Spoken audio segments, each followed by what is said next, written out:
siyempre tatamaan ang hanay ng transport sector dyan. Lalo na yung nakaambang 50 pesos na increase, no?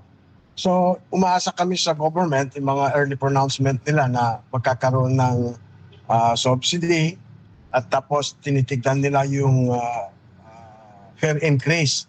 So, umaasa po kami dyan.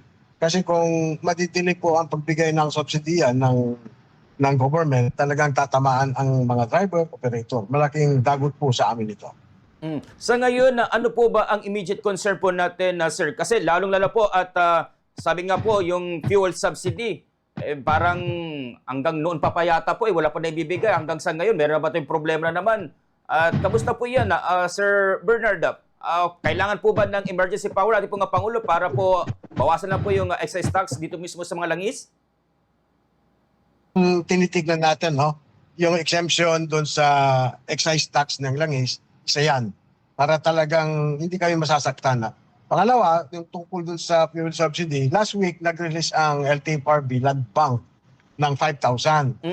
Last week. Kaya lang, ang hinaing natin, hindi naman lahat ng mga operators drivers ay nakatanggap. May mga ilang operator driver na hanggang ngayon wala pa silang natatanggap. So ito yung isang unang-unang concern namin sa amin, sa grupo namin. Kaya by next week, punta kami ng LTFRB La Union para pag-usapan nito. At today, sa araw na ito, may tamang-tama, may seminar kami magmula kahapon at ngayon sa cooperative, nandun lahat yung mga chairman. Kaya nasabay na namin na pag-uusapan kung ano yung plano namin dito sa Pangasinan pagdating dito sa problema sa Middle East. Lastly po, Sir Bernard, nung kayo pinakapanayan po ng ating pimpilan din po ng Bombo Radio, ay binanggit po ninyo na 60 pesos kapag umabot na po dito ay marami po tayong mga kababayan po na magtitigil pasada or wala na po mamamasada kasi po sa taas po ng presyo po ng crudo po, sir. May mga ganun posibilidad, subalit kami rin mga chairman, mga operator ng jeep, kung talagang malaki yung problema, iniiwasan din natin na sila ay huminto dahil marami rin tatamaan ng mga estudyante, mga pananakay. Kaya siguro maaaring isang i-consider namin yung reduction ng boundary, yung pagbabawas ng boundary natin dyan. So, pero pag-uusapan pa namin. Kaya ang priority namin talaga ay kalampagin itong national government sa fuel subsidy na mai-release nila para hindi kami masasaktan masyado. How about sa, of course, mas maganda na po fuel subsidy kaysa po magtaas pa tayo ng presyo po ng pamasahe dahil apektado po yung ating pong mga pasahero, Sir Bernard. Tama po kayo, no? So, anyway, andyan naman na yung budget. Ang sabi nila, hinihintay pa nilang abot ng $80 per barrel. Sana wag naman. Kasi hindi natin masabi kung hanggang kailan itong gulong nangyayari sa Middle East. Hindi natin alam kung ilan pa yung stocks ng Pilipinas pagdating sa crudo natin. Baka mamaya, kalahating buwan na lang. Tapos, more than amount itong gulo, talagang baka hihinto yung operation ng transport.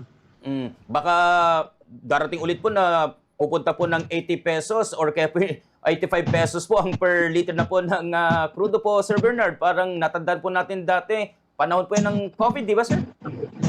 Tama po, nung pandemic halos umabot ayun, yung may time na umabot tayo ng 70, 75. So kami natatakot yan kasi sana ang isang panawagan din natin na pag umabot ng 15 pesos, sana ang Department of Energy ng government slice nila yan. Kumbaga hindi nila bibiglain kasi biruin mo kung 15 yan, tatamaan kami ng 100, 200 kami lang araw-araw.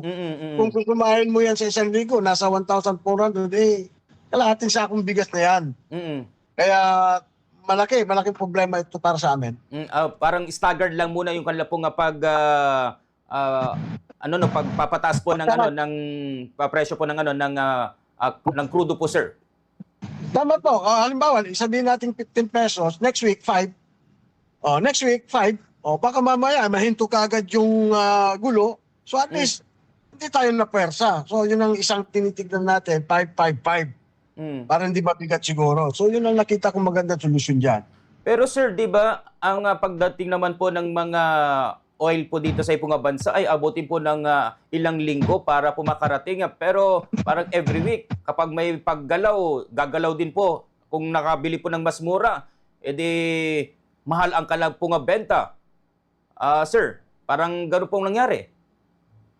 Kasi ang buffer natin, pagdating sa crude, aabot tayo ng isang buwan. Itong mga big oil companies, Yes, isang yes. buwan yung buffer natin. So kung sakaling marami silang stocks, tapos itatas, ang fair naman. Kaya sana itong mga Department of Energy, kausapin din nila itong mga big oil companies dito sa atin. Pero wala naman po tayong mga hakbang po para po, sabi natin kanina, fuel subsidy. Pero of course, kung hindi kakayanin po, taas presyo po ng pamasahe po, sir. Yan ano. So may mga unang-una, pag-usapan nila kagad kahit BICAM na yung ating excise tax na sinabi nyo kanina, doon muna sila mag-umpisa. Para at least mapawasan talaga. Tapos pangalawa yung subsidy, tapos yung slice nila yung pagtaas ng krudo. Hindi naman kami siguro tamaan na masyado dyan.